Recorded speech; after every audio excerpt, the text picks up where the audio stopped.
чихэна. Монголчууд байгаль дэлхийгээ шүтэн биширч, уул овоондоо цай сүнийхээ дээжийг өргөдөг билээ. Энэ нь шашны зан үйлдэл холбоотой мэт боловч байгаль дэлхий тэнгэр хангайгаа хамгаалж ирсэн уламжлал юм. Овоо тахилгагүй уул, удхан мод, ус гол гэж альч нутагт элбэг байдаг бөгөөд энэ удаад бурхан халдуун отгон тэнгэр, алтай тавхан богд, орхон, түшээгүн зэрэг их хайрхад гол мөрний гэрхэн шүтэн дээдэлж ирснийг өгөөлөхийг зорьсонгүй. Бодтой тохиолдсон хэдэн баримтыг л дурдъя. Авгай модыг галдан шатаагаад амнасаа алдсан түүх. Сэлэнг аймгийн төв Сүхбаатар хотын өмнө Сэлэнг мөрний гүүрний орчим авгай мод гэж олны шүтэн болсон мод бий бөгөөд одоо ч гэсэн хол ойроос олон хүн очиж хүсэл бодлоо илэрхийлж гэр бүлийнхээ амнаас эрүүл мэндийг даатгаж өргөл өргөж хариу тусыг гүрцсээр байгаа бил. Хоёр модыг хүн хувцалсан маягтай хадгаар ороосон нь сүрлэг сайхан харагдана. Хэдэн жилийн өмнө алдарт Тужийн Нарсыг ядаж байх үед авгай мод мөнс өртжээ. Ардын цэргийн тэддгээр ангийн ахмад эсгэгч өөрийн саналаар 7 цэрэг дагуулan ирж авгай модыг шатаажээ. Энэ нь мухар сүсэг бишрэлтэд тэмцэж нам эвлэлийн гишүүнийхээ үүргийг нэр төртөө биелүүлж буйнтар. Цэрэг офицерууд тэндээс анги руугаа босож явахдаа машинтайгаа онголдож бүгд газар дээрээ нас барсан гэдгээ. Ослын газарт ирсэн цагдан сэргийлэх, авто техникийн хэргийн шалган байцаах газрын ажилтнууд уул бартаанд ямаашиг асаж явдаг ГАЗ 66 машин үл ялэг налуу газар ийхүү ойчсныг ихэд гайхаж байж. Бас Ахмад эсийн ихнэр уг ослоос 7 хоногийн дараа гэнэт ухаан алтан унаж цэхэл авалгүй өөд болжээ. Харин шатаагдсан авгай модны мөчр хойдон хавар нь ахин цэцэглэн ургаж навч нахаан дэлгэрэн хүмүүсийн тавьсан хадаг яндар намирч байсан гэдэг.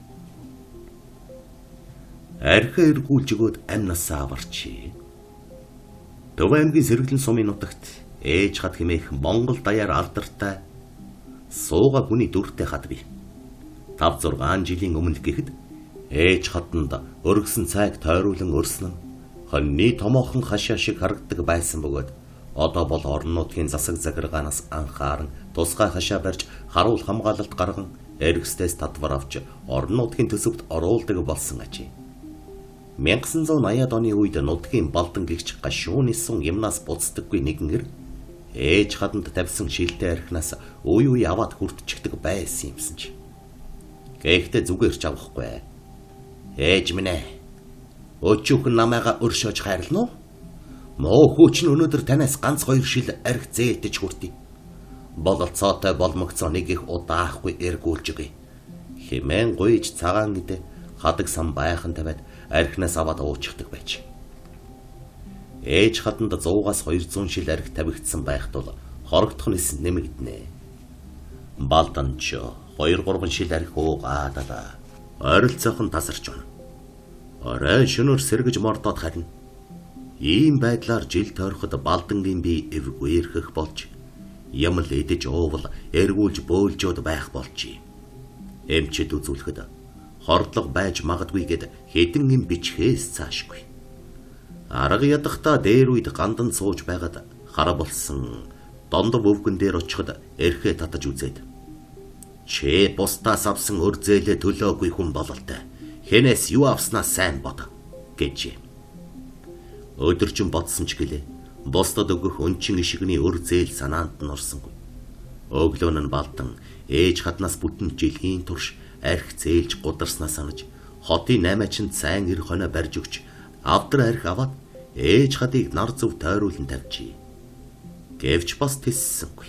Залбирч мөргөн байж нэг шил архийг нь эргүүлэн авч залглаад мордсон байна. Үүнээс хойш би нэг лааршиж хэвэндээ орчээ. Тэр үед ээж хатанд цай хадаг сүв эдээний дээжийг өргөхөөс гадна өөрийн ажил хөдөлмөрийн багаж зэвсэг хэрэгэлдэг зүйлээ тодорхой хугацаагаар тавиад авахд ажил үйлс бүтдэг гэж ярих хүнч би.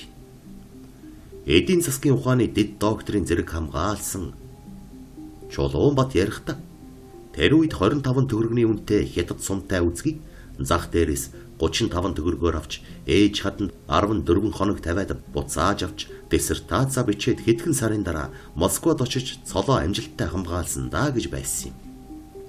Үнэн худлыг бүү мэдээ. Нарийн эвчлэн судалж цуглуулбал иймэрхүү яриа нэлээд цугларах бололтой юм бил.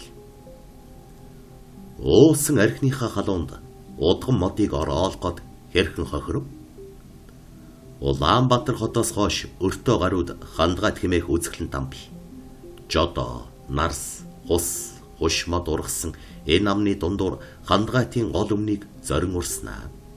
Бодвол хэдэн жилийн өмнө чимбэ? Энд хандгай бух сүргэлэн бэлждэг байснаас хүн ард хандгайт хэмээн нэрийдэ биз. Одоо бол буг хандгай битгий хэл бутны туулайч үзэгдэхгүй болсон соёл иргэншил хотчлтын үр дүн бизээ. Тэд Монголдо ганц цанын бааз олон жилийн турш ажиллаж байсныг мэдэх хүмүүс нь мэднэ. Баячууд орд өргөөгөө барьснаас цанаар булгах газаргүй шахан болсныг дурдахын хамт 1970 оны өвөл алдар нийгэмлэгт цанын спортын тамирчин байхдаа нүдээр харсан нэгэн тохиолдлын тухай ярьсан юм а. Хандгаатын амны ихэнд хэдэн зуун жилийн настай удган мод сүглийн байдаг бөгөөд хүмүүс өргөж хадаг бус уйд шүтдэг. Тус удган модны баруун өмнөр хэдэн айл гол хөвөөлөн хэдэн малаа дуулан эргэх 4 цагийг элээсээр ирсний нэг нь дорж цэрэнгийн гихч хижээл ирэх. Бэд бэлтгэл сургуулийнхаа зав чөлөөгөөр тэдгээр айлуудаар орж гарч танил болцгоосон юм. Улсын авраг шалгаруулах тэмцээн ойртож бид удган модны орчмын тойрогт хурдны бэлтгэл хийж байна. Гэтэл дорж цэрэнгуй нилээд согтуу морин дээр хоёр тийш савлан давхиж ирвэ. Тэгснэ мориноосоо үсрэн бууж ганцганаасаа чөдрөө тайлан авч барьсаар удган мод руу гуйвлан алхахад яах гэж байгаа юм бол арай удган модонд чөдөр өргөх гэж баймааргүй юмд гэж бид гайхан харж бил. Тэгтэл чөдрөөрөө удган модыг учир зүггүй ороолгон. Мо өгөр мод минь чи тийм их чидтэй бол алга болсон хідэн морийг минь олоодог. Би хэд хоног осгож өгтлээ ирлээ. Чи чаддгийн бол олоодог. Хэмээн амьсгаадан орилоход нүд нь улаанаараа эргэлдэн амнаас нь уур савсаж байв. Ийхүү 10 минут орилж удган модыг ороолгож байснаа. Мо ядар минь өнөөдрийн дотор мордыг минь олж өгөхгүй бол маргааш нүүрс болтол шатаана. Түе мо хөгшин ууляас гэж боон шүлсээр нулимчхаад мордон давхиж мургас сүлжин алга болов. Бидний дотор тэмцээний урд өдөр удган модон дээр орой үдэш сэмэрж 5-10 төгрөг өргөж амжилтаа даатгадаг хүн нэг бус байсан болохоор зарим нь айсан, зарим нь гайхсан гарцаар өвгнийг харж байсан юм. Шөн дунд эд нойрондоо байх үед "Дамнэ! Сүйд боллоо. Баруун урдах бургасан доторх айлууд шатчихин. Очиж туслая" гэж хэн нэгэн хашгирах сонсогдов. Бид санд минь хувцлан зарим нь цанаа хийж гүйхэн гүйсээр очиход нэг гэр юу ч үгүй шатаж цог улаар үнс нуран буйран дээр нь бужигнаж байв. Тэр нь өвгөн зэрэнд орж хажээ. Гал гарах үеэр эхнэр 3 хүүхэд нь хот явсан байсан тул азар аюул дүрцсэнгүй. Орох хорон ойчих аягүй болсон.